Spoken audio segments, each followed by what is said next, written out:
Catherine Stockett's The Help tells the story of 3 women living in Jackson, Mississippi in the early 1960s, a town plagued by racism. Skeeter Phelan, a young white woman, sets out to document the lives of African-American maids with the help of Aibileen Clark and Minnie Jackson, 2 maids living in the town. As the unlikely journey of 3 different women unfolds, this novel encompasses not only the issue of racism, but the myriad of issues affecting society in the 1960s and even today.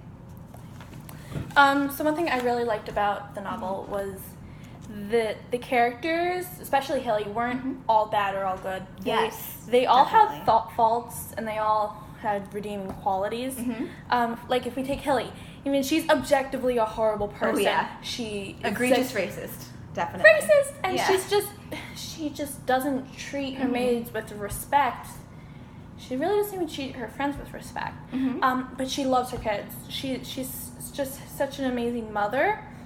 And something I think is really important from this is that it's not meant to redeem Hilly, but rather to make her more realistic. And I also think that when in your novel you make your characters more realistic, your readers can definitely connect to them more. And I feel like it was more than just Hilly. I feel like also, even with some of the more minor characters, there was both the good and the bad sides. Yeah. And even with some of the main characters, like something I observed with Skeeter was that while she did eventually have that connection with the maids, I feel like at the start it was more for the purpose of doing something taboo, you know? Yeah, that like she wanted to make a statement. Make a statement, but more towards the end she learned, you know, what the racism in the town means.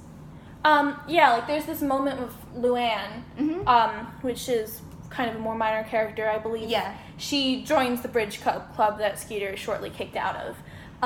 But she sees her in the drugstore, and you know, Luann, there was all of this wonderful stuff that she did, and that her maid recorded, and like she just did some wonderful things for her maid and helped her deal with her maid's grandson was viciously attacked for accidentally using the wrong restroom, and Luann drove her to the hospital and waited with her, and just this amazing person. And Skeeter kind of realizes after having this exchange with Luann that she really didn't understand the point of the book. Yeah, I mean, in that place. one moment she realized that's what this is about, you know? Yeah, that she hadn't really been living it herself. And there's another thing about Luann. Luann mentions harming. Well, it's implied that Luann has harmed herself, and she mentions attempting to commit suicide. And first of all, representation. Yeah, representation. Yes. Fantastic. But I also think it's a great example. There's all this stuff about, well, why include this representation? It doesn't. It's not relevant. It's not relevant to the whole topic of racism and everything. It's this great example of how you can add representation without it being the main focus of the novel. It doesn't take away from the story at all. It doesn't feel thrown in, but it's there. And I think it really adds to Luann's character. Definitely. And you know, there's really, like you had said, there's so much development even with the minor characters, and you don't really notice how much that usually isn't there until you read a story with so when much it is there. And it really adds to the story. It really makes it realistic, and I think that realism just makes it so much more impactful. And a lot of the stuff I wrote down has to do with representation. Exactly. But I did not expect to see there to be domestic abuse mentioned in there. Domestic abuse, yeah, with Minnie. Yeah. You know, and like, not that I want anyone being abused. That's a horrible thing. Yeah. But I think it was really important to show Minnie that it was Minnie that was in that situation. Because she is a very headstrong character. She's so headstrong. She is very she is arguably the strongest character in the book, other than just strong will and strong character, strong will, strong personality. Yeah, she stays in that situation for a couple reasons. For her kids, because she does genuinely love her husband, and I just think it's important to show that it's not strong women can be affected by that. Yeah, it's not always black or white. You know, there are deeper aspects to a person more than what's on the exterior. And so then there's also this character of Miss Celia who is this woman that Minnie goes to work for. Mainly because Minnie can't be hired by anyone else because Hilly is... Because of Hilly. Because of Hilly. Yes. If this wasn't for school, I'd call Hilly a name. But, but Celia grew up in a white trash area. She knows how to fight. That's revealed in one. Yeah, she does know how to fight. She kind of goes all on this yeah, exactly. random naked dude. But and Celia's a mess. Yeah, more or less. She's just so out of touch with the social norms of Jackson. Yes. And some of that's kind of good because she's able to have this relationship with Minnie. It allows that friendship to occur. With mutual respect. And Minnie's distrustful, which is... Oh, yeah, at first Minnie, she doesn't know what's going on. It's understandable because, look at what she's been through. She's been fired 19 times, I think it says. So to have a genuine friendship with a white person is just unheard of in Jackson. Yeah, and so that's certainly very good. But in some cases, it's just it doesn't make her seem like a very put together good person. Yes. Like where she doesn't when she goes to, there's this benefit that Hilly heads as this league of women because she's so important. Yes. And so Celia goes to this and she's like, oh, I have this dress, it looks so cute, but it's really quite a revealing dress. It is quite a revealing it's not, dress. and what I pictured is certainly very beautiful, but not appropriate for the situation. Oh, definitely, because everybody else is dressed all formally and conservatively. That's the big... And it's just, it's this barrier that Celia has trouble, does not have very many friends. Really, she does not have any friends other than her husband and Minnie throughout the book. Basically her husband and her maid. Yeah. Her best friends. And, part of that's due to the fact that her husband had been going out with Hilly. Yes. And Hilly doesn't like that... Drama. Hilly does not like the fact that Celia's husband did not marry Hilly. Yeah, exactly. So, Hilly has so much power. She really does. She runs everything. And I think that's one of the great things about the book, The Help, within the novel. After it comes out, people start to kind of question Hilly's authority. Exactly. And I think that's so great. Because normally, beforehand, people just kind of submitted. And they said, oh, she's the leader, we're going to follow what she says. And now they're kind of like, maybe that's not... Maybe she's wrong. Maybe she's wrong.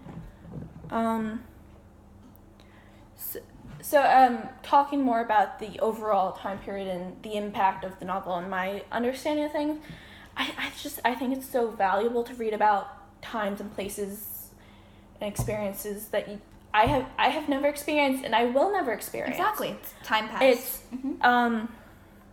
I'll never be able to understand what it was like living in Mississippi in the 1960s. I'll never know what it's like to be black. But I think that reading these books that have these different perspectives, it's like an epiphany for me. I'm just like, it was really that bad. It causes you to think about things you don't really think about. And these things happened only 50, 60 years ago. Yeah. Like, our grandparents were alive. And not only alive, they were, like, old enough to understand what was going on when these things were happening. Yeah, exactly. I also really like the juxtaposition of the civil rights movement and hippies, because, again, I don't associate these things. Yeah. But there was some significant overlap, and to some degree, they were kind of working towards similar goals. And I think that just, again, goes to, like, take a step back and think about, okay, well, what was really going on? Like, these things were happening at the same time. Yeah, and I mean, as a reader, it's just so insightful to be able to see those kinds of things. So I think the one drawback for me, like, really doesn't have anything to do with the story, but more about the writing. It's just the pacing was kind of off. The first part, so like before, there's a significant amount of time before they actually start writing the book. Yeah, within the a novel. lot of exposition. And it was all very interesting, but I was just like, it took me a while to get through. It was like, just get to the book already. This is the reason I'm reading this. I want to know how these women come together and how they combat these evils in society, you know? Yeah, but then, like, the ending, it went really fast. I would agree. It took me over a month probably to get like this far, probably. Mm-hmm. This far. And then I read the rest of this in like a week and a half. Yeah.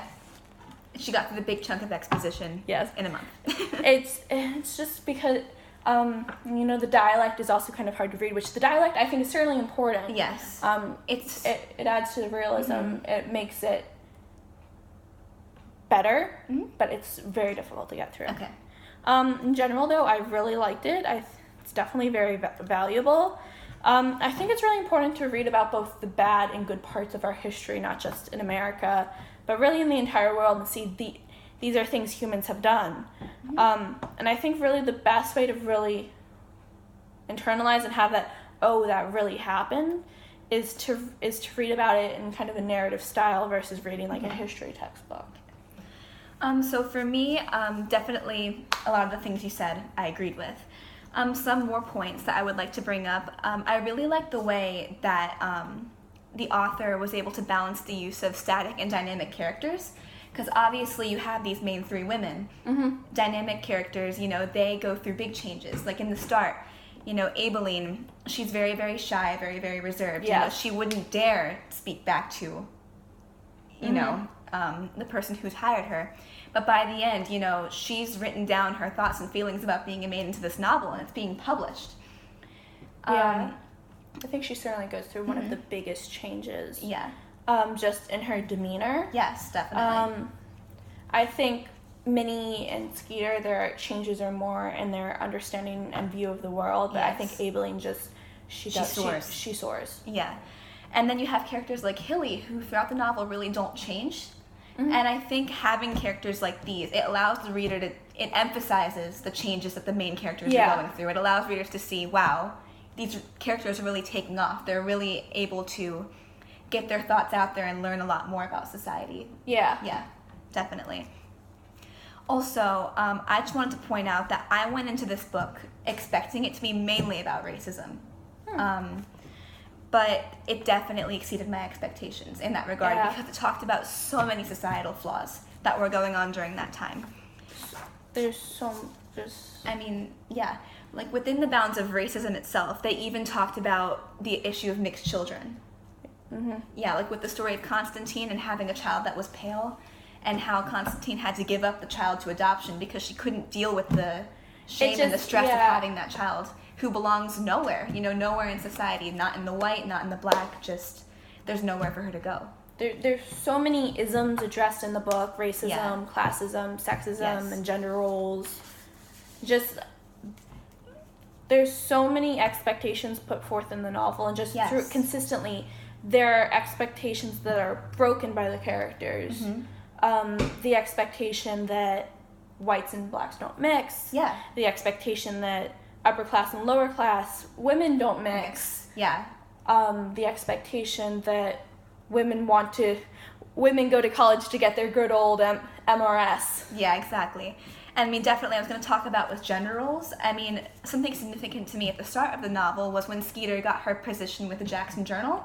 Her first one, she goes to tell her mom, hey, I got this new job. But her mom's concerned, oh, now you're not going to get married because you have this job. Mm-hmm. And, it just really speaks to what women valued during that time. And, in the journal, in the Jackson Journal, the position she's even given is writing for this column about cleaning. Yeah. It's how to do cleaning. So even when she's branching out of the normal, job, list for women, she's still writing about things that women are supposed to do. Yeah. So, it really speaks to that issue in society during that time. And especially with the classism, definitely that's between Celia and Hilly. Because, Hilly represents this high-class symbol status, Her husband's running for state senate. Yeah, state senate. He loses, haha. And, Celia, throughout the novel, she really, really works to try and get up there in the social class. But what I really liked was that by the end of the novel, Celia was able to understand that it's more about personality. Yeah. Than about where you stand in the hierarchy of social life. I think that's kind of interesting that she was able to see. I think she was really able to see that white versus black doesn't matter as much. Yeah. But she wasn't able to see that the I'm having trouble phrasing